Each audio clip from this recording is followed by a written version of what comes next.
Stop perkawinan anak, no free sex.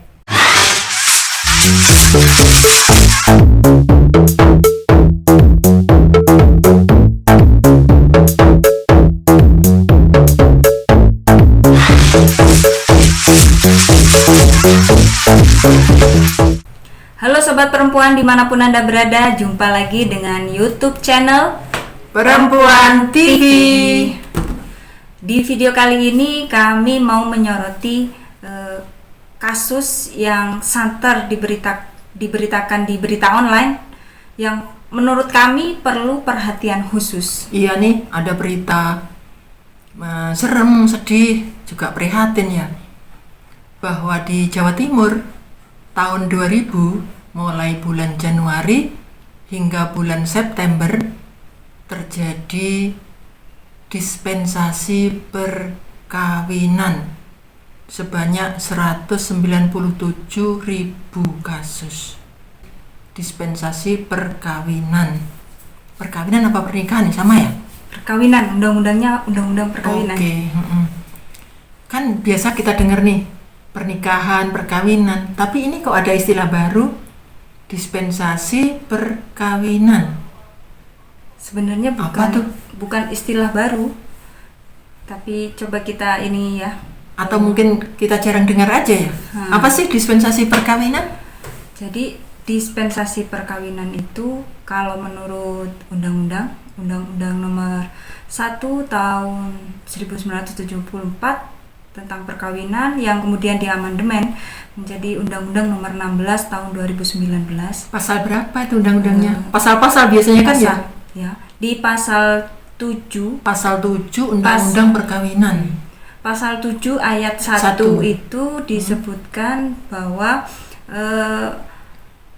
perkawinan itu hanya diizinkan apabila usia pria dan wanita itu sudah mencapai 19 tahun. Oh, jadi undang-undang pernikahan kita itu mengamanatkan bahwa pernikahan diizinkan oleh undang-undang jika calon mempelainya baik laki maupun perempuan usianya sudah mencapai 19 tahun. Itu kalau pernikahan yang normal. Ya. Nah, tadi kan kita nyoroti dispensasi perkawinan. Dispensasi itu kayak sing jadi khusus-khususkan gitu. Kenapa sih? Jadi dispensasi perkawinan itu jadi perkawinan yang dimana mempelainya itu atau salah satu mempelainya itu berusia sebelum 19 tahun. Oh, masih bocah dong. Nah, perkawinan anak akhirnya ya. Nah, jatuhnya ke perkawinan anak. Berarti 197.000 ini ya bisa ke sana arahnya ya. Itu yang jadi kita jadinya prihatin ya. Terus ya. Jadi di Undang-Undang Perkawinan itu disebutkan di pasal 7 ayat 2. Sebetulnya belum boleh nikah karena usia ya. Tapi kok dapat dispensasi terus bisa nikah. Dalam hal terjadi penyimpangan terhadap ketentuan umur sebagaimana yang dimaksud pada ayat 1, orang tua pihak pria atau orang tua pihak wanita dapat meminta dispensasi pada pengadilan gitu ya. Dengan alasan sangat mendesak disertai bukti-bukti pendukung yang cukup. Gitu ya. Kalau jadi dispensasi alasan itu kuat, bukti pendukung. Apa bukti pendukungnya? Bukti pendukungnya itu berdasarkan penjelasan pasalnya itu disebutkan salah satunya itu surat keterangan bahwa anak ini belum mencapai umur 19 tahun. Yang kedua apa? Surat keterangan dari tenaga kesehatan yang mendukung pernyataan dari orang tua tersebut bahwa pernikahan harus mau tidak sangat mau mendesak untuk dilakukan. Nah, seperti itu. Keterangan dari tenaga kesehatan yang mendukung pernyataan orang tua bahwa pernikahan itu harus dilaksanakan. Jadi kemungkinannya duluan. Bisa jadi married because hamil dulu sebelum pernikahan itu. Terus Jadi akhirnya ya pengadilan terpaksa mengabulkan ya dengan dispensasi pernikahan tadi ya, perkawinan tadi ya. ya, Karena sudah ada baby di dalam kandungannya. Ya apa ini baby butuh orang tua, butuh keluarga yang sah, yang resmi ya. Bagaimana masa depannya?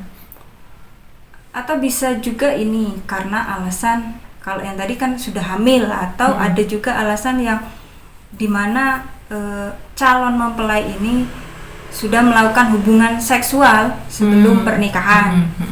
Itu seperti itu. Ya, tapi hubungan seksual sebelum pernikahan itu kan bisa karena suka sama suka, bisa juga karena terpaksa, atau mungkin korban perkosaan. Ada juga tau kan yang kasus perkosaan kemudian si pihak laki-laki mau bertanggung jawab untuk menikahi korbannya.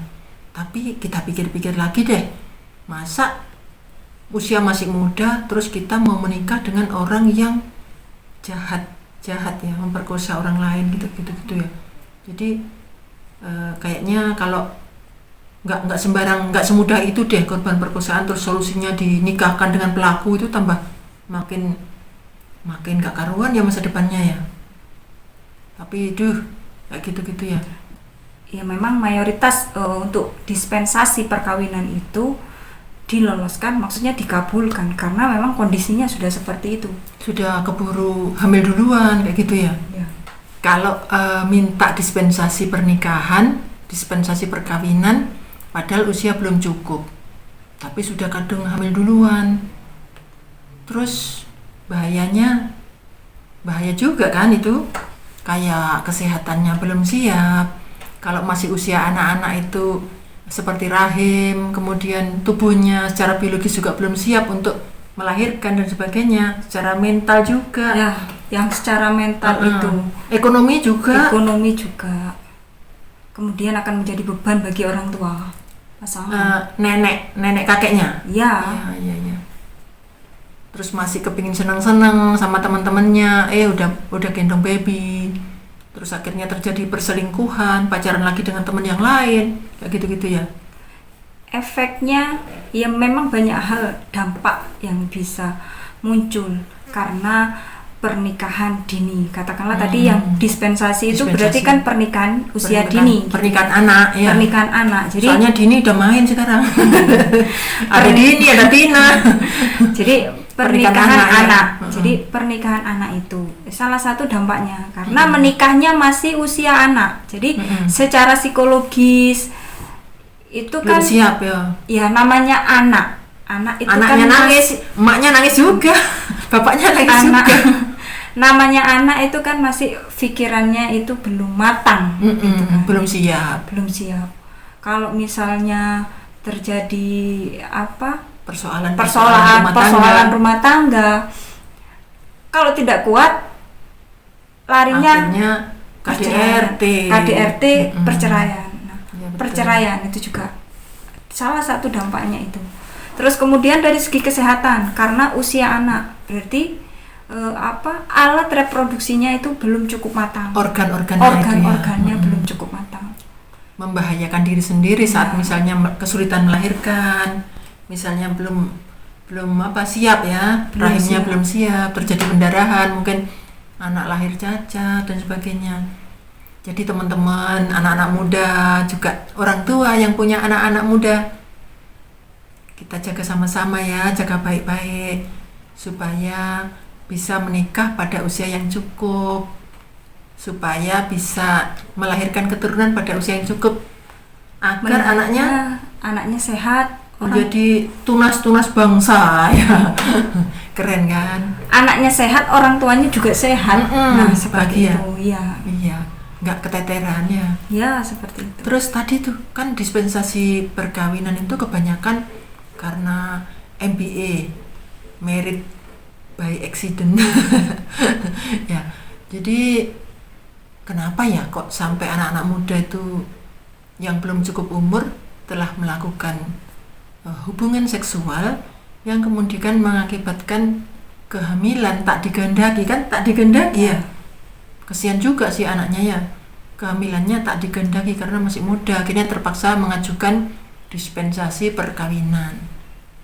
Itu supaya nggak terjadi kehamilan yang tak dikehendaki, ya apa ya, Ya jangan melakukan free sex jangan melakukan hubungan seks sebelum menikah ya. sebelum nikah. Tapi ada yang bilang, tapi gampang, aku itu kan kalau kayak gini nih biasa, namanya juga anak gaul. Ada yang bilang gitu, kalau nggak kuper, jangan kuper doang, nggak pernah gaul sama cowok, nggak pernah gaul sama cewek. Ada yang bilang gitu. Terus ditanya, lah kamu nggak takut hamil? Wah gampang, kan aku pinter gimana? Pinter dalam arti Ya nggak tahu, dia ngomongnya aku pinter. Kan ada caranya gimana?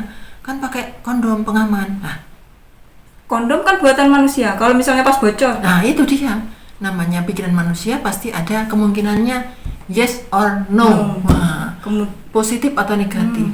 Iya kalau pas bagus, kalau pas bocor terjadi kehamilan. Terus ada lagi yang aneh-aneh itu anak-anak itu. Ada yang bilang, cerita ke saya, tapi saya minum pil KB bu. Hah? Pil KB? Kamu kan pelajar, masa minum pil KB nak?